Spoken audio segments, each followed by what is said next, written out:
Pikirkan sesuatu yang sangat kamu inginkan beberapa tahun lalu. Pekerjaan itu, barang itu, hubungan itu. Sekarang kamu sudah memilikinya, dan rasa bahagia yang kamu bayangkan akan bertahan selamanya sudah lama menghilang. Ini bukan karena ada yang salah denganmu. Ini karena otakmu bekerja persis seperti yang dirancang untuk bekerja. Otakmu tidak dibuat untuk membuatmu bahagia. Otakmu dibuat untuk membuatmu terus menginginkan lebih.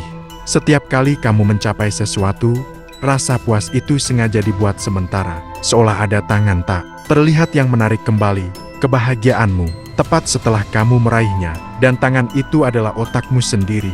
Pertanyaannya adalah kenapa? Kenapa evolusi merancang otak yang menolak untuk membiarkanmu bahagia? Untuk memahami ini, kita harus kembali ratusan ribu tahun ke masa lalu. Ke dunia tempat nenek moyangmu berjuang untuk bertahan hidup setiap hari. Bayangkan seorang manusia purba yang baru saja menemukan sumber makanan. Jika otaknya membiarkannya merasa puas selamanya, ia akan berhenti mencari. Ia akan duduk diam, kenyang dan bahagia, sampai makanan itu habis dan ia kelaparan. Tapi manusia yang otaknya cepat bosan dengan pencapaian justru terus bergerak, terus mencari makanan berikutnya, terus mengumpulkan lebih banyak, terus bersiap untuk musim yang sulit. Rasa tidak pernah puas itu bukan cacat, itu adalah mesin bertahan hidup. Nenek moyang yang selalu menginginkan lebih adalah nenek moyang yang selamat, dan kamu mewarisi otak mereka. Sekarang mari kita lihat apa yang terjadi di dalam otakmu. Ada satu zat kimia yang menjadi pemeran utama dalam cerita ini. Namanya dopamin. Kebanyakan orang mengira dopamin adalah zat kebahagiaan. Tapi itu salah. Dopamin bukan zat yang membuatmu bahagia saat mendapatkan sesuatu. Dopamin adalah zat yang membuatmu menginginkan sesuatu. Penelitian membuktikan bahwa kadar dopamin melonjak paling tinggi bukan saat kamu meraih tujuanmu, melainkan saat kamu mengejarnya. Begitu kamu mendapatkannya, dopamin justru turun, dan bersamaan dengan itu, rasa bahagiamu ikut memudar. Inilah jebakan yang dirancang otakmu. Ia memberimu ledakan motivasi untuk mengejar, lalu mencabut rasa puas begitu kamu sampai, membuatmu langsung mencari target berikutnya, selamanya.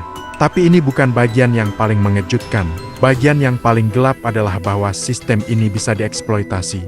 Dan di dunia modern, ia dieksploitasi setiap detik. Perusahaan teknologi memahami mesin dopamin ini dengan sangat baik. Aplikasi media sosial, game, dan belanja online dirancang khusus untuk membajak sistem penghargaan otakmu.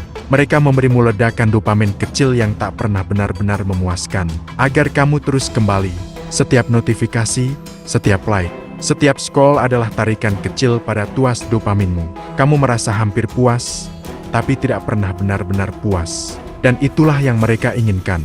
Otak yang tidak pernah puas dulunya menyelamatkan nenek moyangmu. Kini otak yang sama membuatmu kecanduan pada layar. Kelemahan evolusi yang dimanfaatkan demi keuntungan. Sekarang lihat bagaimana ini membentuk hidupmu setiap hari tanpa kamu sadari. Fenomena ini punya nama ilmiah. Para peneliti menyebutnya adaptasi hedonik. Adaptasi hedonik berarti otakmu dengan cepat terbiasa dengan apapun yang kamu miliki, lalu menganggapnya biasa. Gaji baru yang dulu terasa luar biasa, dalam beberapa bulan terasa normal. Ponsel baru yang dulu membuatmu senang, dalam beberapa minggu hanya jadi benda biasa. Penelitian terhadap pemenang lotre membuktikan hal yang mengejutkan. Setelah kegembiraan awal, tingkat kebahagiaan mereka kembali ke titik yang hampir sama seperti sebelum menang. Bahkan setelah memenangkan jutaan, otakmu punya titik dasar kebahagiaan yang selalu ia kembalikan. Apapun yang terjadi, kamu selalu ditarik kembali ke titik itu. Naik sebentar, lalu kembali.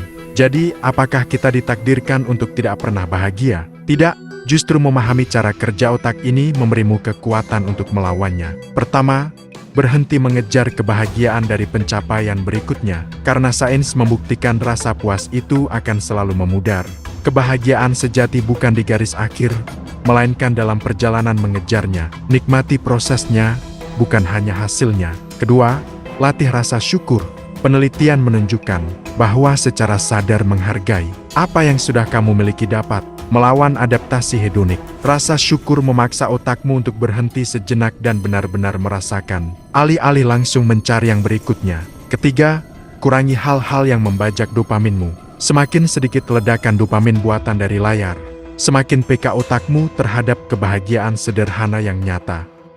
Otakmu memang dirancang untuk tidak pernah membiarkanmu puas terlalu lama. Tapi sekarang kamu tahu rahasianya, dan pengetahuan itu mengubah segalanya. Ketidakpuasan yang kamu rasakan bukan tanda bahwa hidupmu kurang. Itu hanya suara kuno dari nenek moyang yang berbisik agar kamu terus bergerak. Kamu tidak perlu mematuhinya secara membabi buta. Kamu bisa mendengarnya, memahaminya, lalu memilih jalanmu sendiri. Kebahagiaan sejati bukan tentang mendapatkan segalanya, tapi tentang menyadari bahwa keinginan untuk selalu lebih itu tidak akan pernah berakhir, dan memilih untuk berhenti sejenak menikmati apa yang ada sekarang.